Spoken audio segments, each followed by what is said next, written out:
Excellency Sheikh Professor Dr. Alhaji Yahya Jammeh, the mastermind and sole sponsor of the costly treatment that comes with free and proper accommodation and feeding, expressed his delight with the comportment of the group during their treatment.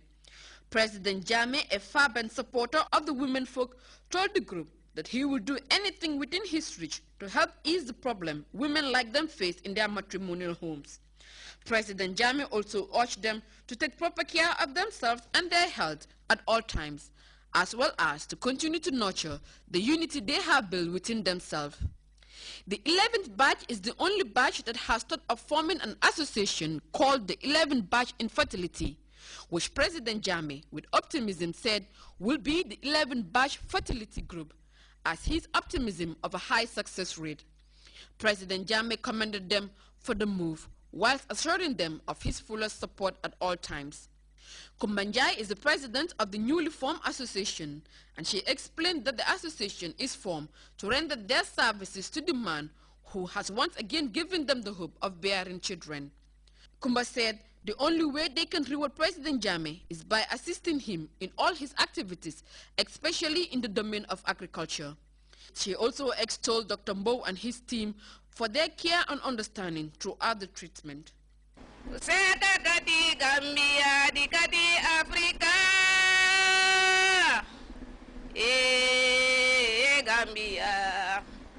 Ramatullah Sani is from Bakau and could not but dedicate a poem to the Gambian leader, highlighting almost all his development undertakings across all sectors, extolling President Jammeh for his stance on uplifting the plight of women and for restoring hope and dignity to the hopeless and vulnerable. For infertility, he is having one of the best treatment programs compared to the modern IVF, the intragametal treatment programs. This one, the success rate is high, and we've been seeing infertile couples coming into the treatment and then going back home, being pregnant with their babies. It's a very successful treatment. His Excellency has the capability, the knowledge and the ability to treat infertile couples. So I'll call on the public, anyone who is having such a problem, to just register with the infertility program. And the thousands of dollars and euros spent in other treatments compared to this one is far cheaper and more effective. Based on my medical experience, I think this is the best treatment for infertility. Well, it was time for them to go back to their homes, but after taking their last concoction administered by the Gambian leader himself and the usual 2 bottles they take along to be taken with care to ensure a full success. GRTS accompanied one of the patients, Sajo Senghor, to her home to gauge the feeling of her and her spouse after being away for a week. Sajo, who was received with joy and hope by her husband, expressed joy in joining the treatment program, saying since she started taking the president's medicine, she has noticed immense changes in her, thus making her hopeful of a success. She commended the Gambian leader for his generosity and thus prayed for his long life and prosperity so that many like her can benefit from his magnanimity. Sajo also thanked her husband for allowing her to join the program and for his support during the week-long treatment. Aissatou Badian Sarr, GRTS. 2 independent candidates from Biam and Sukuta wards Friday had their nominations accepted by a panel of IEC officials in Brikama, West Coast region. Our Babkar Kamara has more in this report. They have vowed as 2 independent candidates vying the seat of councillorship at Biam and Sukuta wards. We are Gambians. I am a Gambian.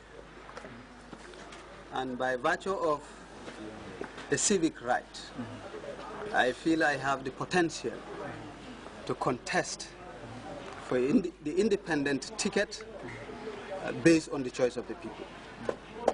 I believe we are all cognizant of the fact that the country is a democratic country. And by democratic principles, we say that power belongs to the people. And it is coming from the people. I have been participating a lot towards the socio-economic development of my community, and that's what makes me an independent candidate today. They have that trust and confidence in me, and they think I am the right person to represent them in their local government so that the taxes that they have paid could be in return as development. So this is why I have been chosen unanimously, first of its kind. It has never happened in the history of Sukuta. With their nominations accepted, Hatab Koli will now challenge APRC's Mam Fatou Nyasi of Buyam Ward, who has earlier turned up in yesterday's APRC nominations as 18 in their list of nominated councillors within the West Coast region. Whilst Ibrahima Janke Cham will be running against APRC's Ibra Fall of Sukuta Ward in Kombonot, who has been equally nominated yesterday as number 2 in their list. All 24 APRC candidates that were brought to our office here for nominations have successfully got nominated by the Independent Electoral Commission. Tomorrow is scheduled for independent candidates and NRP party candidates and any other candidate that could come in the ticket of any party. As nominations continue tomorrow, marking an end for aspiring candidates seeking the office of councillorship, the nominated are still subjected for public scrutiny by the IEC, with absolute mandate to revoke their nominations if found wanting by law.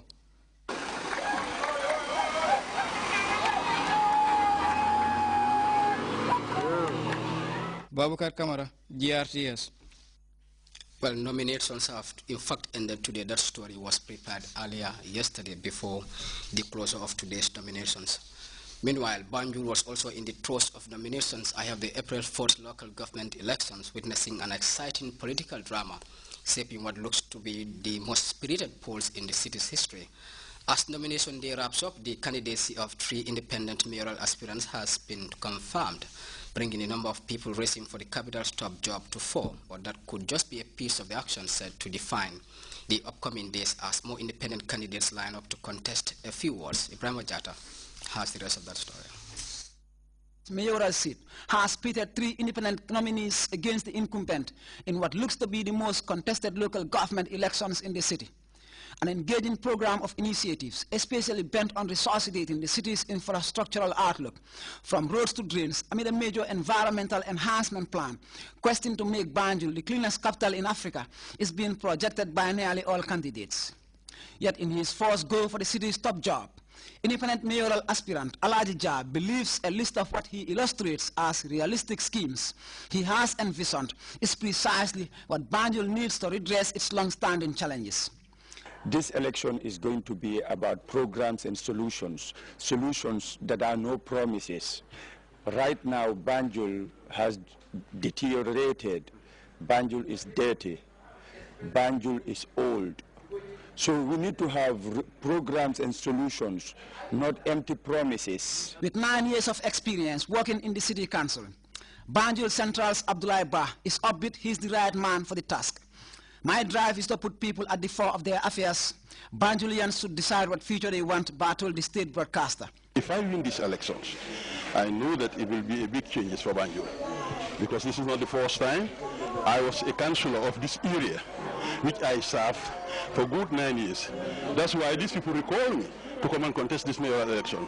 And last but not the least of independent mayoral hopefuls is Basiru Ndao, clearly the youngest contender, with plans to hoist improvements in the capital city to another pedestal.